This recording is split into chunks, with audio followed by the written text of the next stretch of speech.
शीला जी की बड़ी बहू अंजू और बड़ा बेटा विकास थे। बहुत ही प्यार से रखती थी शीला जी अंजू और विकास को।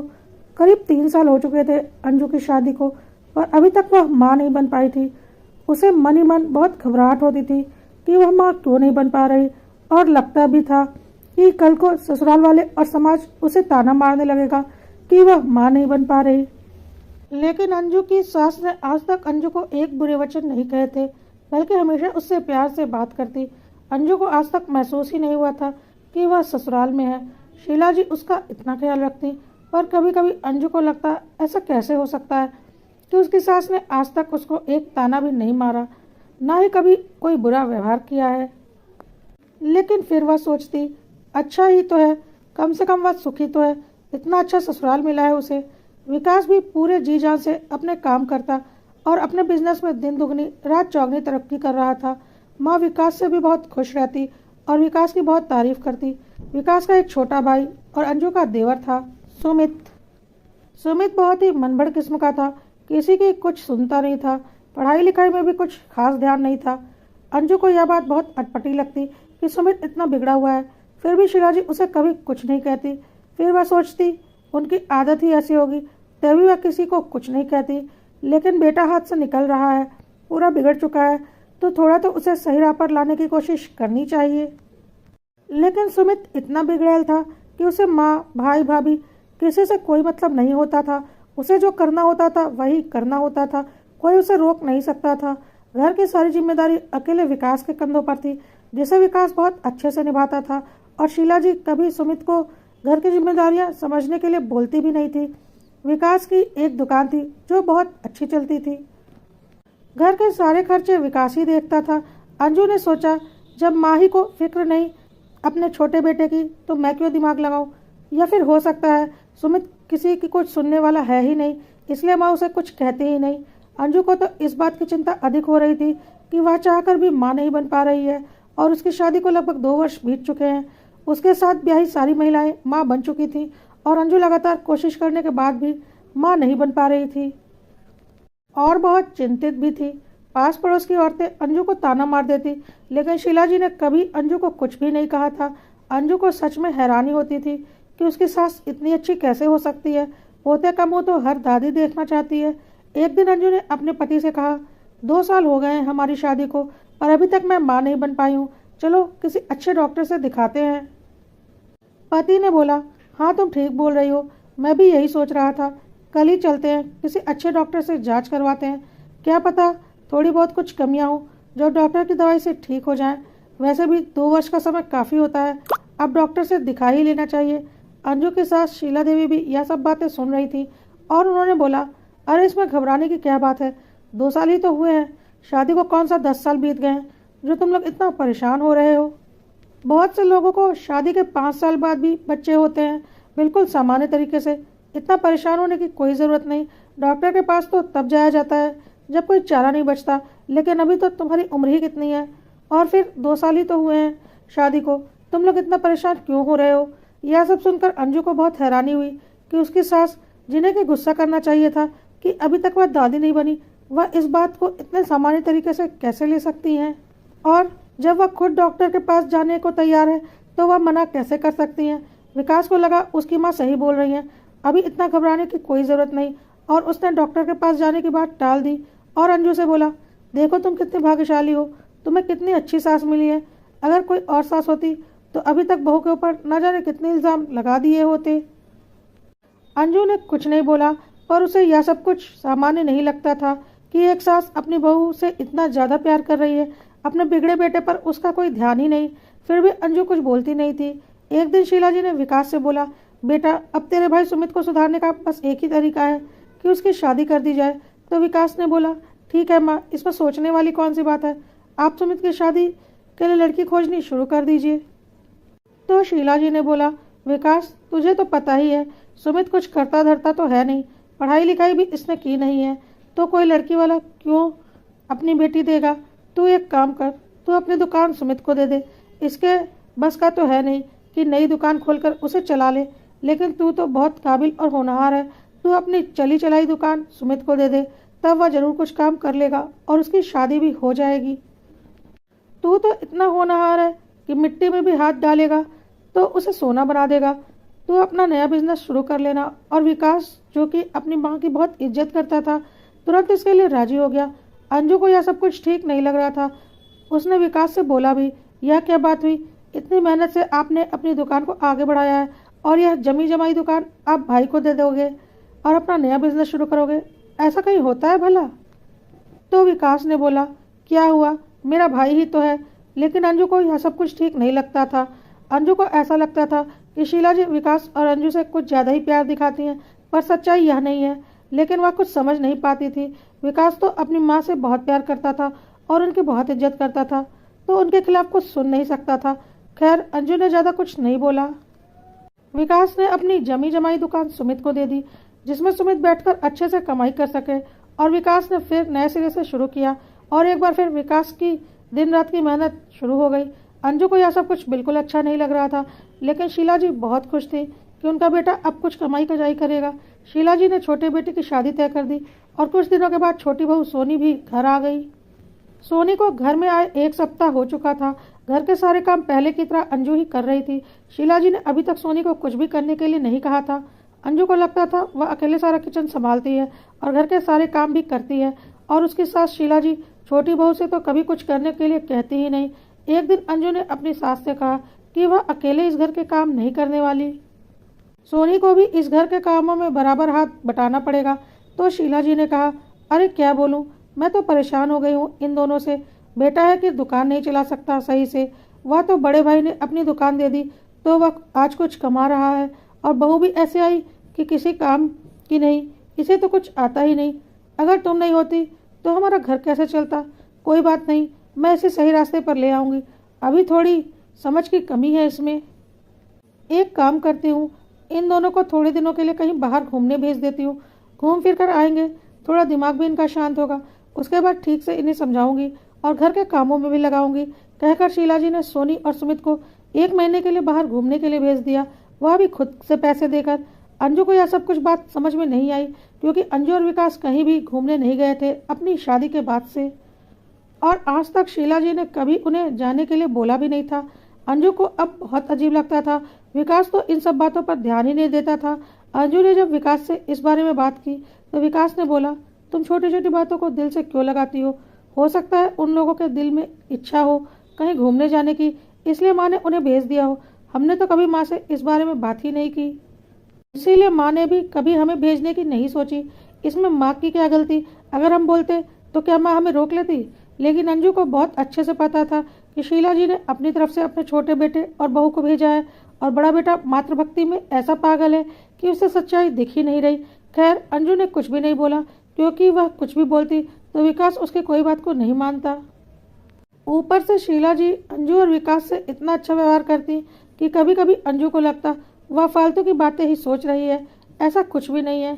1 महीने बाद सुमित और सोनी घूम फिर कर घर आ चुके थे, पर घर के हालात अभी भी वही थे।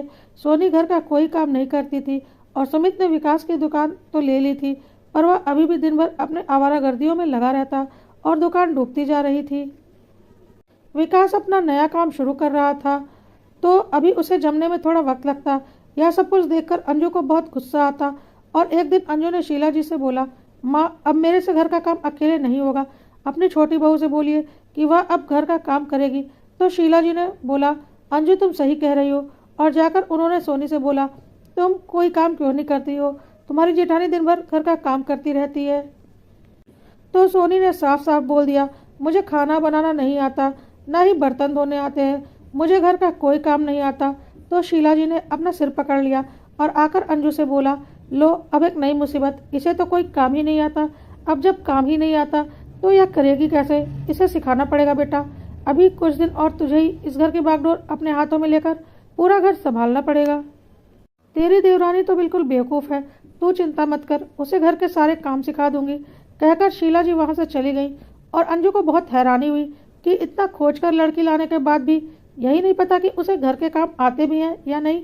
और सच पूछो तो अंजू को इन बातों पर यकीन नहीं होता था कि सोनी को घर के काम नहीं आते होंगे, क्योंकि अंजू की सास शीला जी जब उसे देखने आई थी विकास के लिए, तब उन्होंने इतनी जांच पड़ताल की थी कि अंजू को क्या बनाना आता है क्या नहीं, उसके हाथ से हलवा बनवा कर भी खाया था, और अब छोटी बहू इस तरह से बिना सोचे समझे ले आई होंगी। ऐसा तो हो ही नहीं सकता। खैर अंजू करती भी क्या, मन मारकर जेठानी होते हुए भी घर के कामों में लगी रही, और अंजू को दाल में हमेशा कुछ न कुछ काला लगता ही था। लेकिन उसका पति विकास उसकी बातों को हवा में उड़ा देता और बोलता, तुम्हें नसीब से इतनी अच्छी सास और ससुराल मिल गया है तो तुम उसकी कद्र नहीं कर पा रही हो। कोई और बहू होती तो अपने नसीबों का शुक्रिया करती कि उसे इतनी अच्छी ससुराल मिली है। फिर अंजू के पास कोई जवाब नहीं होता और वह चुप हो जाती। खैर इसी तरह से कुछ महीने और बीत गए। एक दिन अंजू ने सुना कि सासू माँ छोटी बहू सोनी के ऊपर चिल्ला रही हैं। 3 महीने हो गए शादी को और अभी तक कोई खुशखबरी नहीं है। कोई काम धाम तो करती नहीं हो, कम से कम इस घर का चिराग ही दे दो। सुनकर अंजू के कलेजे में आग लग गई। 3 साल होने को आए उसकी शादी को, एक बार भी सासू माँ ने उसे यह बात नहीं बोली, बल्कि वह खुद डॉक्टर के पास जाना भी चाहती थी तो उसे मना कर दिया। और अभी तो बहुत वक्त है, और अभी छोटी बहू को आए 3 महीने भी नहीं हुए और उन्हें लगने लगा कि अभी तक उसने खुशखबरी नहीं सुनाई। इधर सोनी को उसकी सास ताने मार रही थी कि जाकर किसी डॉक्टर से दिखा, कहीं कोई कमी होगी तो दवाई मिल जाएगी और ठीक समय पर औलाद हो जाएगी। इस तरह लापरवाही करने से कोई फायदा नहीं, तुम दोनों कल ही डॉक्टर के पास जाओ।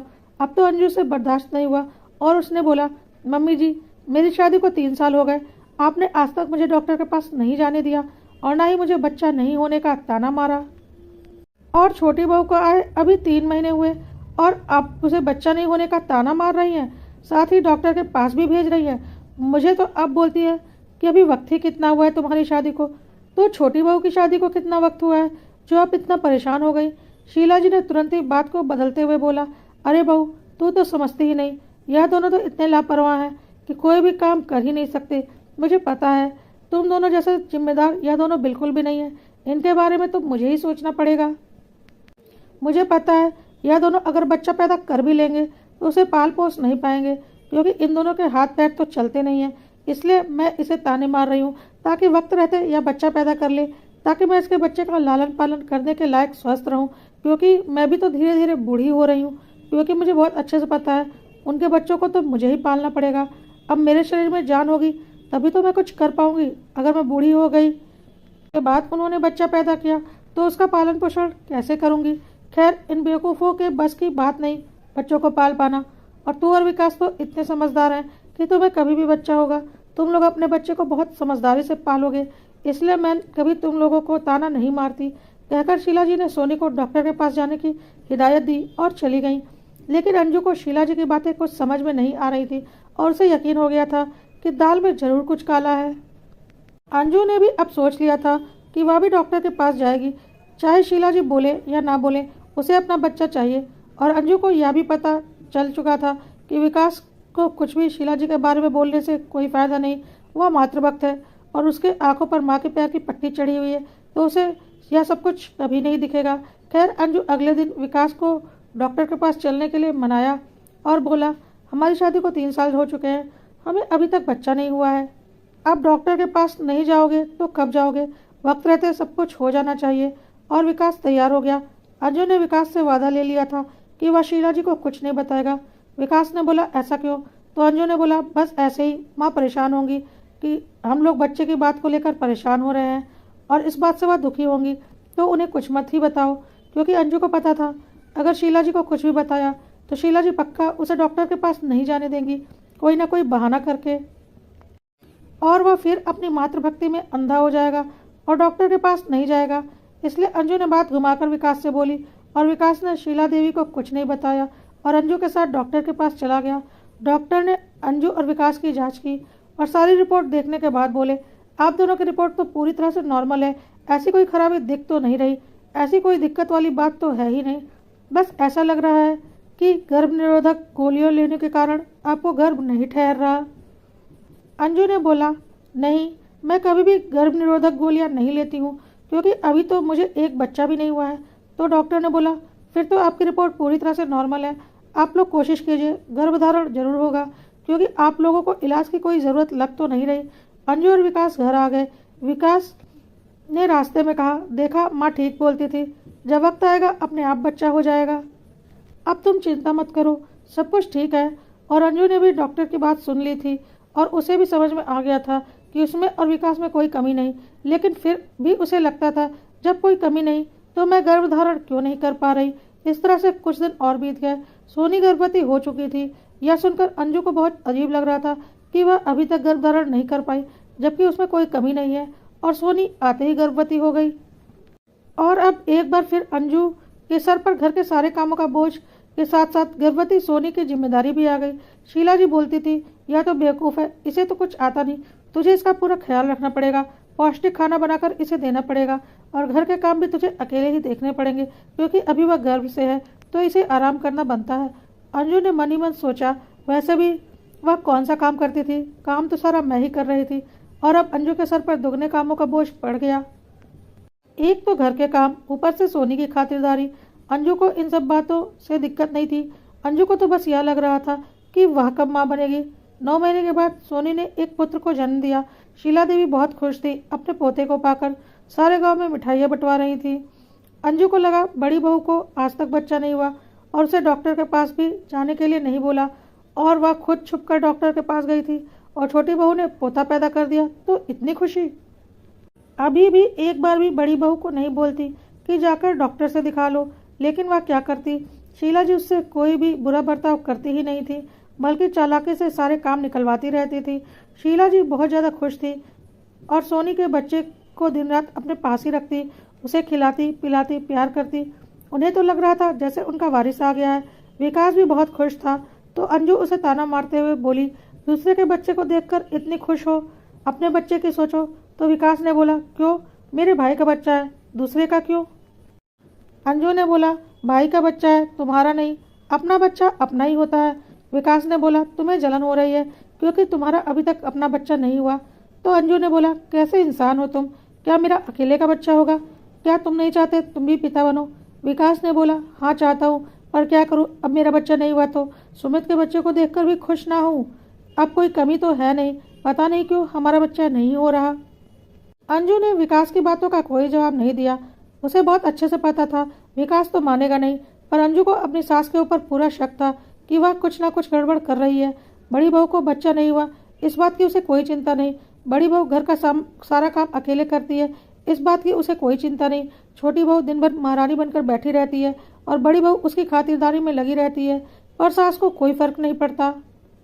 छोटा बेटा निकम्मा है और भाई की जमी जमाई दुकान लेकर बैठ गया है, लेकिन माँ को कोई फर्क नहीं पड़ता, बल्कि एक बेटे की चली चलाई दुकान दूसरे बेटे को दिलवा दी और पहले बेटे को दोबारा से नई शुरुआत करवा दी। जरूर दाल में कुछ कुछ काला है, माँ का कलेजा नहीं, एक माँ का कलेजा नहीं कापा। ऐसा करके अंजू ने अब खुद सच्चाई जानने का फैसला कर लिया था। सोनी कुछ दिनों के लिए अपने बच्चे को लेकर मायके चली गई थी, और एक दिन शीला जी भी किसी शादी में 2 दिनों के लिए बाहर गई हुई थी। अंजू को अच्छा मौका मिल गया। उसने शीला जी के कमरे की तलाशी ली। शीला जी के कमरे में उसके देवर सुमित की तो बचपन की बहुत सारी तस्वीरें मिली, उसके सास ससुर के साथ में, लेकिन उसके पति विकास की कोई भी तस्वीर नहीं मिली। शीला जी के कमरे में जो कुछ भी था सब कुछ छोटे बेटे सुमित के से संबंधित था। बड़े बेटे की कोई निशानी शीला जी के कमरे में उसे नहीं मिली। एक माँ छोटे बेटे की इतनी निशानी रखेगी और बड़े बेटे की कोई निशानी नहीं, ऐसा कैसे हो सकता है। खैर अंजू ने सब कुछ जैसा था वैसा ही रख दिया। उसके बाद अंजू शीला जी की अलमारी की तलाशी लेनी शुरू कर दी। अंजू ने एक चाबी वाले को बुलवाकर शीला जी की अलमारी की चाबी बनवा ली थी। आज उसे पता लगाना ही था कि बात क्या है, और अंजू ने शीला जी की अलमारी खोलकर देखी। अलमारी में ऐसा कुछ खास तो नहीं मिला, पर शीला जी की अलमारी में ढेर सारी गर्भ निरोधक गोलियां मिली। अंजू को समझ में नहीं आया कि यह गोली शीला जी की अलमारी में क्यों रखी हुई है। अंजू को अब कुछ शक होने लगा कि शीला जी उसके साथ क्या कुछ कर रही हैं। अंजू ने तुरंत अपने चचेरे भाई को फ़ोन किया, जो कि सीसीटीवी कैमरा इंस्टॉल करता था, और शीला जी वैसे भी 2 दिनों के लिए बाहर गई हुई थी। अंजू ने शीला जी के कमरे में और अपनी रसोई घर में कैमरे लगवा दिए और भाई से बोला, कैमरे ऐसे लगाना कि किसी को दिखे ना, और उसकी सारी रिकॉर्डिंग मेरे मोबाइल पर दिखनी चाहिए। उसके भाई ने बोला, ठीक है, और अंजू ने छुपाकर शीला देवी के बेडरूम और किचन में कैमरे लगवा दिए। उसके बाद शीला जी घर आ चुकी थी। अंजू उन पर अब पूरी नज़र रखती थी और उन्हें कोई शक भी नहीं होने देती थी उनके पीछे उसने क्या किया है। शीला जी भी पहले की तरह अंजू से बहुत अच्छे से बर्ताव करती थी, और विकास तो इन सब बातों से अनजान था और वह अपने माँ पर बहुत ज़्यादा विश्वास करता ही था। इधर अंजू शीला जी की वीडियो फुटेज लगातार देखा करती थी और उसे काफ़ी कुछ समझ में आ रहा था और वह अभी कुछ बोलना नहीं चाह रही थी। कुछ दिनों के बाद अंजू ने घर में खुशखबरी सुनाई और शीला जी से बोला, मम्मी जी आप दादी बनने वाली हैं और मैं माँ बनने वाली हूँ। सुनकर शीला जी को झटका लग गया और वह बोली, अरे ऐसा कैसे, तू माँ कैसे बन सकती है? तो अंजू ने बोला, क्यों, मैं माँ क्यों नहीं बन सकती? क्या आप नहीं चाहती कि मैं भी माँ बनूँ?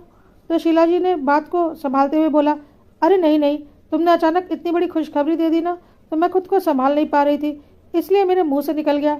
मैं तो बहुत खुश हूँ, मैं तो इसी दिन का इंतजार कर रही थी। जल्दी से बस तुम एक स्वस्थ बच्चे को जन्म दो, और मुझे क्या चाहिए? अंजू ने बोला, हाँ वह तो होगा ही। विकास भी बहुत खुश था। अंजू का 7वां महीना चल रहा था। शीला जी हैरान थी कि इतना कुछ दिमाग वह चला रही हैं, फिर भी अंजू गर्भवती हो गई और अब 7वां महीना भी आ गया, पर उसका कुछ बिगड़ क्यों नहीं रहा। खैर शीला जी अब क्या ही करती। अंजू बहुत होशियार थी और अपना बहुत अच्छे से ख्याल रख रही थी। अब वह कोई गड़बड़ नहीं होने देना चाहती थी और वक्त आने पर विकास को सारी सच्चाई बताना चाहती थी, जितनी की उसे पता थी। आगे की सच्चाई तो शीला जी खुद ही बताती, क्योंकि उसके आगे उसे कुछ पता ही नहीं था। खैर एक दिन शीला जी ने जमीन के कुछ कागज निकाले जो कि विकास के नाम पर थे और विकास से बोली, बेटा यह सारी जमीन तुम्हारे नाम पर है और तुम लोग 2 भाई हो, तो यह बात तो ठीक नहीं। यह सारी जमीन तुम्हारे नाम पर है, दोनों में बराबर बंटनी चाहिए, और बैंक में एक लॉकर भी है और उसके नॉमिनी भी तुम हो, ना कि मैं। तो तुम एक काम करो, भाई का हिस्सा कभी नहीं रखना चाहिए। यह सारी जमीन वैसे तो बराबर बराबर तुम दोनों भाइयों में बंटनी चाहिए, लेकिन तुम तो जानते ही हो तुम्हारा भाई किसी लायक नहीं, तो अगर बराबर बराबर बंटवारा करोगे तो वह बेचारा तो अपने परिवार के साथ भूखा मर जाएगा। तुम तो इतने काबिल हो कि बहुत कुछ कर लोगे ज़िंदगी में, तो वह ज़मीन तुम अपने भाई के नाम लिख दो और उसका फ्यूचर कुछ तो सिक्योर हो जाएगा। तुम तो खुद ही काम करके काफ़ी बड़ी संपत्ति खड़ी कर लोगे। बैंक में जो जेवर है वह भी निकाल कर अपने भाई को दे दो, ताकि उसका फ्यूचर सिक्योर हो जाए। तुम तो इतना ज़्यादा कमाते हो कि फिर से ढेरों जेवर बनवा लोगे, और मैं तो वैसे भी बूढ़ी हो गई हूँ, मुझे क्या चाहिए। इस तरह से शीला जी ने सारी संपत्ति विकास से सुमित के नाम करने को कह दी। विकास ने बोला, यह कौन सी ज़मीन है, मुझे तो पता भी नहीं, और यहाँ गांव की ज़मीन तो हमारे पिताजी के नाम पर है, जो दोनों भाइयों में बराबर बटेगी। फिर यह ज़मीन मेरे नाम पर क्यों है? और यह ज़मीन तो हमारे गाँव में भी नहीं है, किसी और गाँव में है, फिर यह मेरा नाम, मुझे कुछ समझ में नहीं आ रहा। और शीला जी ने बोला, वही तो, गांव की ज़मीन तो दोनों भाइयों में आधी आधी बटी जाएगी और यह घर भी आधा आधा बटेगा ही, पर यह दूसरे गांव की ज़मीन है। तुम तो इतने काबिल हो, कहीं भी कुछ भी कर लोगे, इसीलिए बोल रही हूँ यह दूसरे गांव वाली ज़मीन तुम अपने भाई के नाम कर दो। विकास ने बोला, कर तो मैं दूंगा, लेकिन यह तो बताओ यह ज़मीन किसकी है और मेरे नाम पर क्यों है? अगर पापा ने इस ज़मीन को खरीदा तो मेरे नाम पर करके क्यों गए? शीला जी ने बोला, यह तो अपने पापा से ही पूछना, क्योंकि मुझे भी यह बात पता नहीं और तुम्हारे पापा अब इस दुनिया में है नहीं। वैसे यह ज़मीन जब उन्होंने खरीदी थी तब सुमित पैदा नहीं हुआ था, इसलिए शायद तुम्हारे नाम कर दी होगी, पर अब सुमित भी है और उसका भी हक बनता है। और तुम तो इतने काबिल हो, ऊपर से इतने अच्छे बड़े भाई हो, वह कितना निकम्मा है तुम्हें पता ही है, इसलिए मैं तुमसे यह ज़मीन उसके नाम करने के लिए कह रही हूँ। माँ, मैं यह ज़मीन सुमित के नाम कर दूंगा, और जेवर लॉकर इन सब के बारे में तो मुझे कुछ पता ही नहीं। तो शीला जी ने फिर वही बात बोली, हाँ तुम्हारे पिताजी ने एक लॉकर लिया था और इसमें तुम्हारी दादी माँ के जेवर पड़े थे, और उस वक्त सुमित पैदा नहीं हुआ था, और तुम्हारी दादी माँ अपने पोते की बहू को अपने जेवर देना चाहती थी, इसलिए अपना लॉकर का नॉमिनी तुम्हें बनाकर गई थी। उस पर सुमित का भी बराबर का हक बनता है, लेकिन मैं तुम्हें पूरा उसे देने के लिए इसलिए कह रही हूँ क्योंकि मुझे पता है वह आगे कुछ कमा तो पाएगा नहीं, तुम तो बहुत कुछ कर लोगे। विकास ने बोला, हाँ माँ आप ठीक कह रही हैं, मैं तो इतना काबिल हूँ कि खुद बहुत कुछ खड़ा कर सकता हूँ। सुमित तो सच में किसी काबिल नहीं है। अपनी चली चलाई दुकान उसे दे दी जिसे वह बिगाड़ रहा है, ढंग से चला भी नहीं रहा। अंजू को बहुत गुस्सा आ रहा था, इतना खुल्लम खुल्ला 2 बेटों में उसकी सास भेदभाव कर रही है, और इस बेटे की आंखों पर ऐसा पर्दा पड़ा है कि अपनी माँ की सच्चाई दिख ही नहीं रही। विकास पेपर लेकर कमरे में आ गया उस पर साइन करने के लिए, लेकिन अंजू ने उसका हाथ पकड़ लिया और बोला, तुम इन पेपर पर साइन नहीं करोगे, मैं आज तुम्हें बहुत बड़ी सच्चाई दिखाना चाहती हूँ। विकास ने बोला, पागल हो गई हो क्या? अंजू ने बोला, पागल मैं नहीं तुम हो गए हो, आंखें होते हुए भी तुम आंखों के अंधे हो। इतने दिनों से तुम्हारी औलाद नहीं हो रही थी और तुम्हारी माँ को कोई फर्क नहीं पड़ रहा था, और अब जब तुम्हारी औलाद होने वाली है तो तुम्हारी माँ परेशान हो रही है कि तुम्हारी औलाद क्यों होने वाली है। विकास ने बोला, यह कैसी बातें कर रही हो, माँ तो बहुत खुश है। अंजू ने बोला, वह दिखता है पर ऐसा है नहीं, मैं तुम्हें आज सारी सच्चाई दिखाती हूँ। शीला जी ने बोला, अंजू यह तुम कैसी बातें कर रही हो। अंजू ने बोला, क्यों, मैं तो ठीक कह रही हूँ, मैं क्या गलत बोल रही हूँ। विकास को आपकी सच्चाई नहीं दिख रही, पर मैं जब से इस घर में आई हूँ मैं रोज आपकी एक नई सच्चाई देखती हूँ और मुझे बहुत अच्छे से समझ में आ गया है कुछ तो बात है। विकास और मैं आपके लिए कोई मायने नहीं रखते, आपके लिए सब कुछ सुमित और सोनी ही है और उनका बच्चा। अब इसके पीछे की सच्चाई क्या है वह तो आप ही जानती होंगी, लेकिन काफ़ी कुछ मैं भी जान चुकी हूँ जो आज मैं विकास को बता रही हूँ और इनकी आंखों का पर्दा भी उठा दूंगी। विकास ने बोला, दिमाग ठीक है तुम्हारा, तुम माँ के बारे में क्या क्या बोल रही हो। अंजू ने कहा, अब मैं कुछ बोलूँगी नहीं, अब तो मैं दिखाऊंगी। कहकर अंजू विकास को खींचकर अपने रूम में ले गई और अपने फ़ोन को टीवी से कनेक्ट कर दिया और बोली, लो देखो अपनी माँ की सच्चाई। विकास ने देखा माँ अपने रूम में अलमारी से वह गोलियां निकालती थी और लेकर किचन में जाकर दूध में वह गोलियां मिलाती थी और फिर जब अंजू सोने से पहले किचन में आती तो वही दूध अंजू को पीने के लिए देती थी। अंजू उस दूध को माँ से नज़र बचाकर चुपचाप सिंक में डाल देती थी। विकास ने बोला, यह सब क्या है। तो अंजू ने बोला, यह गर्भ निरोधक गोलियां हैं जो तुम्हारी माँ मुझे दूध में मिलाकर हर रात पिला देती थी। पिछले 3 सालों से वह यही कर रही थी, इसीलिए कोई कमी नहीं होने के बावजूद भी मैं माँ नहीं बन पा रही थी। लेकिन जब मैंने यह दूध पीना छोड़ दिया उसके बाद ही मैं गर्भवती हुई हूँ और माँ को कुछ पता नहीं चला कि मैं उनका दिया दूध पी ही नहीं रही हूँ बल्कि फेंक दे रही हूँ, क्योंकि मुझे उनकी सच्चाई पता चल चुकी थी।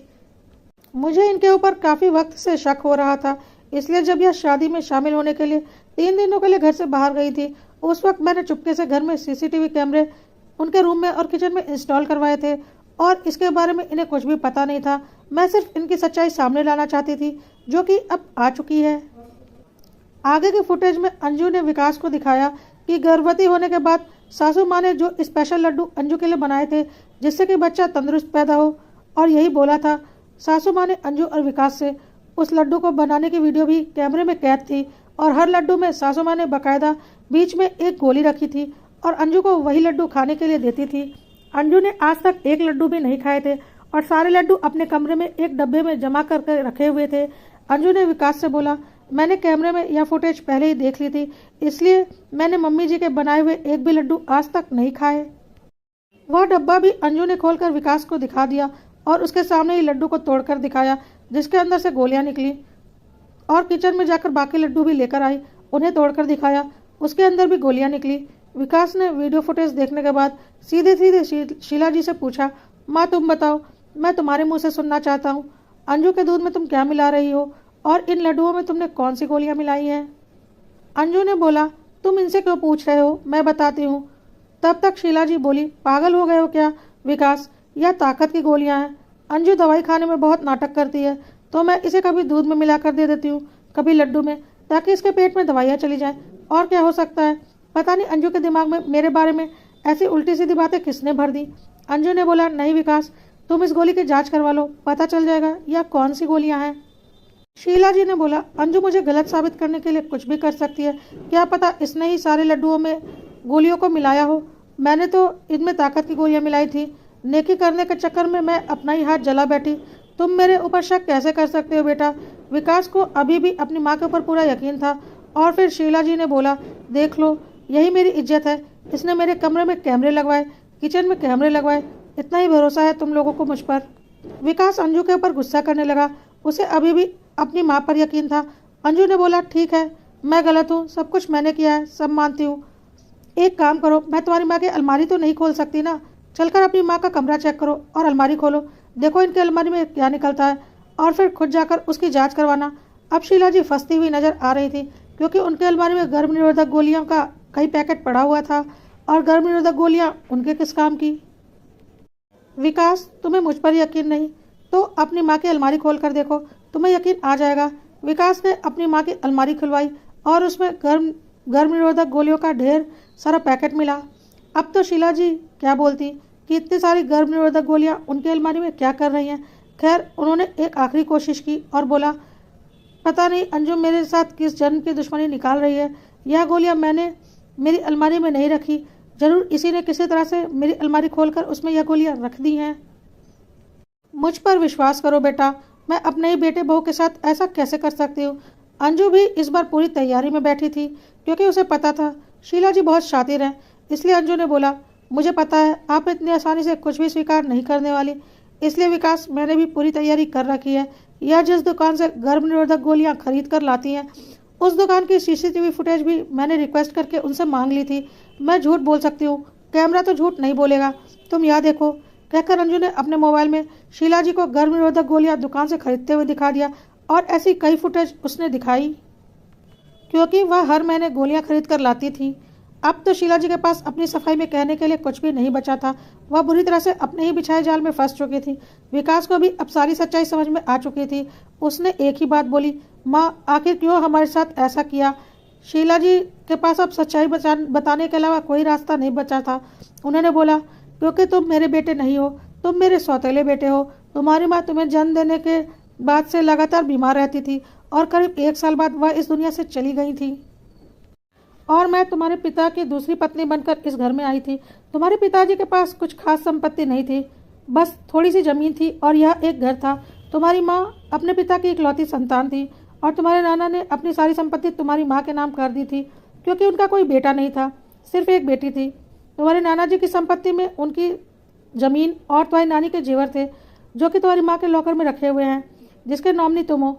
जिस जमीन के कागज मैंने तुम्हें उस दिन दिखाए थे, वह तुम्हारी माँ की जमीन है, जो तुम्हारे नाना ने उन्हें दिया था, और वह बैंक के लॉकर भी तुम्हारी माँ का लॉकर है, और उसमें पड़े जेवर तुम्हारी माँ के और तुम्हारी नानी के जेवर हैं, जो शादी में तुम्हारे नाना ने तुम्हारी माँ को दिए थे। लेकिन तुम्हारी माँ तुम्हें जन्म देने के बाद से बीमार रहने लगी थी, और उन्हें पता चल चुका था कि वह बचने वाली नहीं, तो उन्हें तुम्हारी बहुत चिंता होती थी। इसलिए उन्होंने अपनी मृत्यु से पहले अपने नाम की सारी जमीन तुम्हारे नाम लिख दी, और अपने बैंक के लॉकर का नाम तुम्हें बना दिया।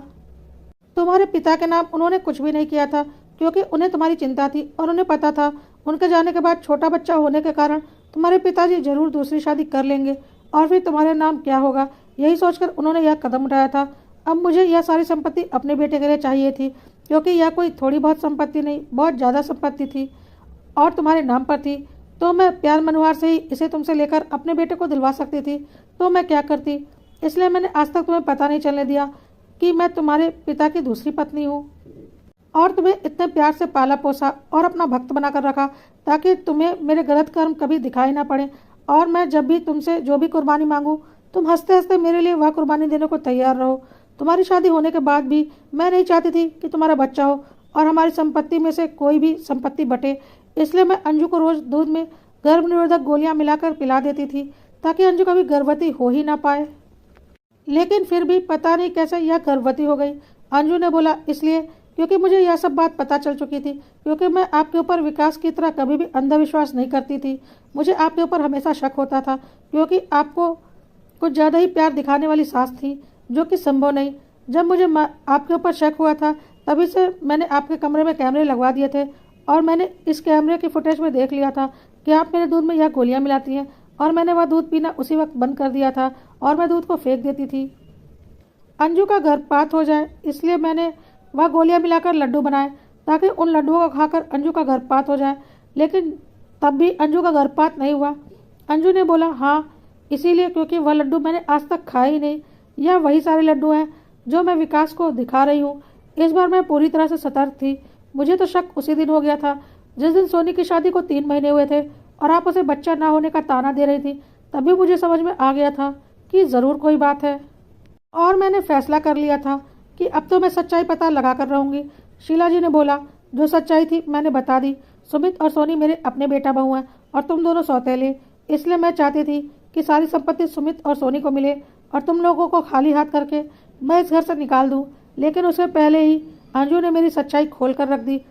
आज विकास को अपनी माँ का यह रूप देखकर समझ में नहीं आ रहा था कि वह क्या करे।